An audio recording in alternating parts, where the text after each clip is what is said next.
Assalamu alaikum wa rahmatullahi wa barakatuh. Frères et sœurs musulmans, je vous salue tous en espérant que vous allez bien. Masha'Allah, qu'Allah nous facilite tous. Je fais un petit rappel. Vous saviez, Allah Azza wa Jalla, il a dit dans le Saint-Coran, wa laqad karamna bani Adam. Allah a certainement honoré un être humain. Allah nous a honoré, il nous a donné la vie, il nous a donné la raison, les deux pieds, les deux mains, le cerveau pour qu'on puisse réfléchir. Ainsi, n'est-ce pas, le savoir de distinguer entre le bien et le mal. Ce savoir n'a pas été donné aux bêtes. Allah ne nous a pas créés avec les queues comme des moutons, soit comme des chèvres. Allah ne nous a pas créés avec les cornes comme les bœufs que nous voyons aujourd'hui naviguer dans l'espace. Si Allah subhanahu wa ta'ala dit, il nous a certainement honorés, c'est-à-dire Allah a pris une responsabilité et puis il nous a donné en tant que des êtres vivants, des êtres humains et des êtres sensibles. Alors, qu'est-ce que nous devons faire pour remercier précisément Allah, le maître de toutes choses? Est-ce que nous faisons des efforts pour remercier ces grands créateurs qui sont au-dessus de nous? Qu'est-ce que donc nous avons fait? Nous avions fait quoi en réalité? Presque rien.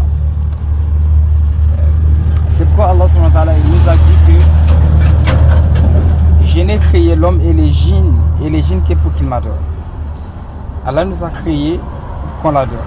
L'adoration n'est pas un signe de la bassesse. La soumission n'est pas un signe de l'esclavage, en fait, de l'esclavagie, je ne sais pas quoi dire. La soumission, soit l'adoration envers Allah, le maître de toutes choses, c'est la gratitude, c'est d'exprimer son remerciement, sa gratitude entre le créateur de toutes choses. Si nous essayons de voir la nature, comment les hommes naviguent, comment les créatures, lorsque nous essayons de réfléchir face à ces choses, vous allez voir que Allah nous a tellement accordé sa grâce.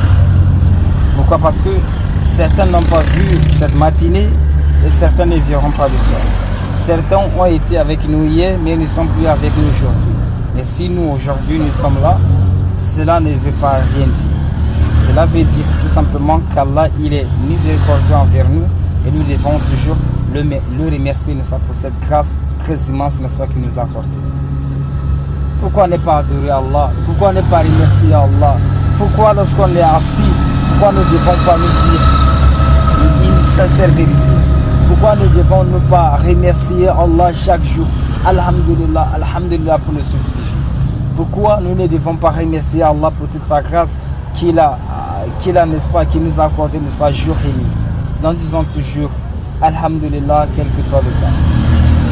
L'adoration, comme nous disons, il y a une petite chose franchement que j'aimerais rappeler aux hommes. Et cela, n'est-ce pas, concerne nos frères qui lorsqu'ils sont dans la mosquée et que lorsque l'imam fait le salam, ils sortent de la mosquée. Donc ce qui veut dire c'est comme s'ils attendent uniquement le salam. Lorsque l'imam dit salam alaikum, ils sortent immédiatement de la mosquée comme si la mosquée chauffait, comme si la mosquée était un lieu de je ne sais pas franchement quoi dire. Mes frères et sœurs musulmans, il faut que vous mettez une chose dans la tête, c'est que la mosquée est un endroit qui vous rapproche de votre Seigneur. Donc ne dites pas que lorsque l'imam fait le salam, vous sortez, allez dans vos activités. Non, 2 minutes, 3 minutes, c'est rien. Donc essayons d'être sincères envers nous-mêmes avant, n'est-ce pas, d'être sincères, n'est-ce pas, envers Allah.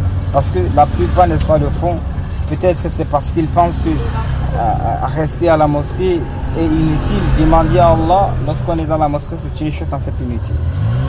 Alors que non, Allah subhanahu wa ta'ala, il nous a dit dans la sourate Al-Sharah que فَإِذَا فَرَغَتْ فَانْصَبْ إِلَى رَبِّكَ فَارْغَب. Donc, qui veut dire que lorsque la prière s'achève, en fait, en réalité, alors concentrez-vous dans les invocations, concentrez-vous, n'est-ce pas, en invoquant Allah, en demandant à Allah ce que vous voulez, en lui demandant la protection contre une telle chose que vous ne voulez pas. Pourquoi donc être si précis? Dès que l'imam fait le salam, vous vous sortez comme si, franchement, il faut qu'on change, n'est-ce pas, cette manière, cette conduite, n'est-ce pas, que nous avons envers la mosquée ou bien envers Allah, le créateur de toutes choses. Il y a certains même que eux, c'est leur attitude. Il y a certains qui osent dire que les invocations après la prière, ils disent que c'est haram. Subhanallah. Ils disent que c'est une bid'at, que dès que l'imam fait le salam, que c'est une bid'at de rester, demander à Allah, soit de faire les invocations. Subhanallah. L'ignorance peut conduire un être humain à n'importe quelle porte. Donc, sinon, la prière elle-même veut dire quoi? Vous voyez? Donc, franchement, c'est une erreur de dire que soit de faire ce genre de gestes que dès que la prière finit et que les hommes sortent, n'est-ce pas, de la mosquée. Franchement, c'est une erreur. À partir d'aujourd'hui, lorsque vous priez, restez concentré devant Allah, parce que la prière, c'est l'adoration que vous avez fait, que vous avez, n'est-ce pas, que vous avez accompli, n'est-ce pas, pour Allah subhanahu wa ta'ala. Maintenant, les invocations vous concernent. Les invocations concernent votre famille. Les invocations concernent vos amis, vos frères et soeurs, vos familles et autres, etc. en fait. Donc, les invocations, franchement, mes frères et soeurs, sont très importantes. Il faut que vous mettez cela en pratique. Il faut que vous mettez cela en pratique. Il faut que vous compreniez clairement l'importance, n'est-ce pas, des du'a, des invocations.